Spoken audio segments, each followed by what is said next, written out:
In photography, moments turn into memories. In stupidity, photos turn you in. This is a story about how one passion killed another passion, and I will let you decide which one is which. This is the story of the Rainy Night's Butcher.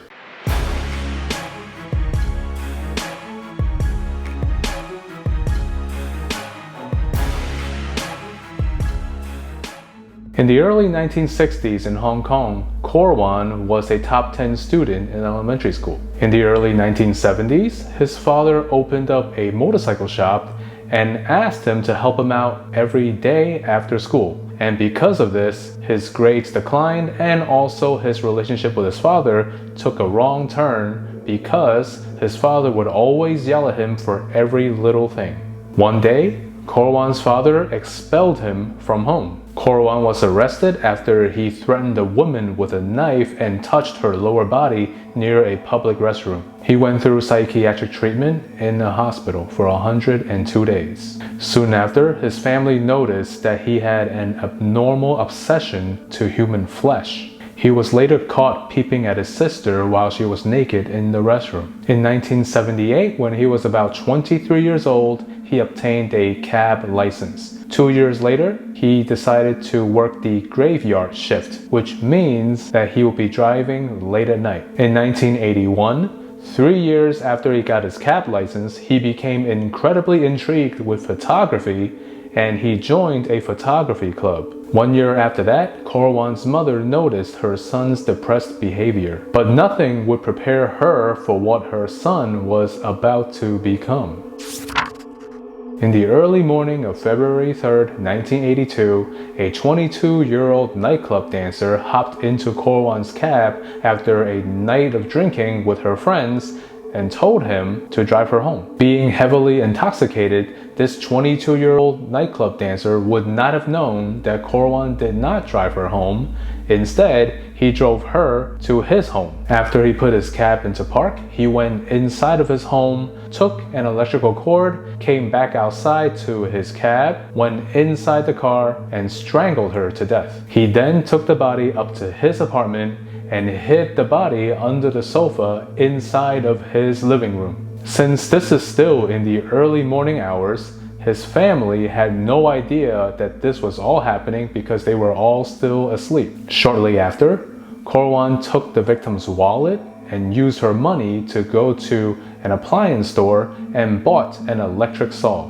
When he got home, his family was all awake and was ready to start their day. However, they did not notice anything. Corwan waited till his family all went out to work to start his very first project. He first stripped the clothes off of the body and began taking pictures. He then recorded himself dismembering the body into 7 pieces using the very electric saw that he just bought. He labeled this video "Serious Secrets." After that, he placed the victim's sexual organs in a plastic box and preserved them in rice wine. After wrapping the body in newspaper and put it inside of a plastic bag, he took the body, put it in his cab, drove it to a nearby river, and disposed of it.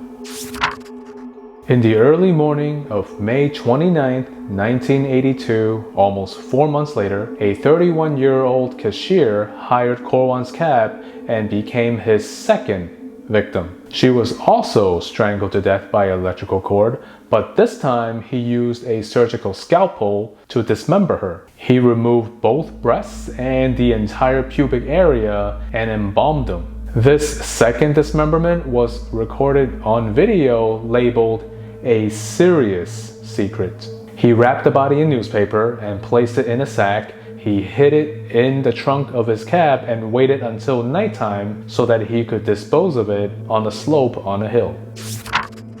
In the early morning of June 17, 1982, so roughly just 3 weeks later, a 29-year-old street cleaner hired Corwan's cab and became victim number 3. Corwan took her body home. He put a camcorder on his bed and began to film his actions and fetishes. Shortly after removing the limbs of the once alive street cleaner, he began to cut her abdomen and started pulling the intestines out. He suddenly had the urge to taste human flesh, and so he gave the intestines a shot. This urge quickly died when he felt sick after eating human internals. Pieces of this victim's remains were later dumped on the side of the road. He labeled this third dismemberment Operation Rainy Night, which later contributed to his infamous killer name, the Rainy Night's Butcher.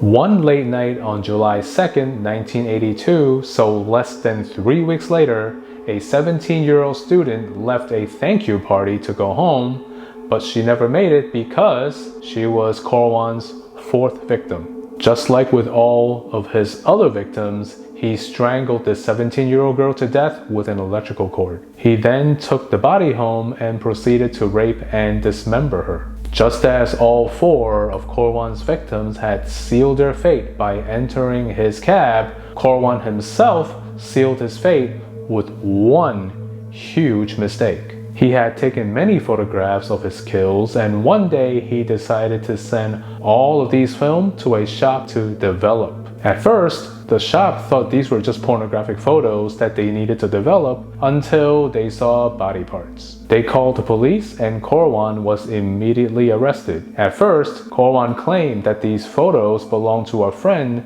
who would show up at any moment to come pick him up. But of course, there was no such friend. So the police accompanied Corwan back to his home and did a search. And that's when they found everything. A box full of pornography, more photographs of body parts, videotapes of all of his projects, and several Tupperware containers with women's sexual organs inside of them, which earned him another nickname called the Jars Murderer. On April 8th, 1983, 14 months after his first project, after 3 weeks of trial, he was found guilty of 4 counts of murder. He was originally sentenced to death by hanging, but this changed 14 months later on August 29, 1984, to life imprisonment.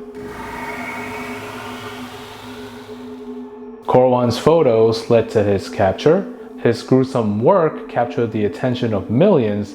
But what if I told you that this was not the end of the story? What if I told you that his passion somehow captured the heart of a fan many, many miles away?